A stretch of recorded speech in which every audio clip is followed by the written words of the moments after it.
para walang kasangkahan ng kaintindihan. Salamat. Okay, ako sa isip.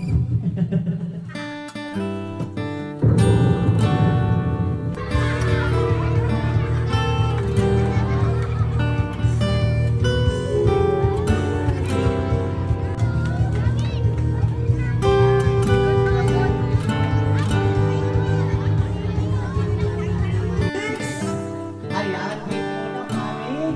Ididikit mo po ba sa ilalim ng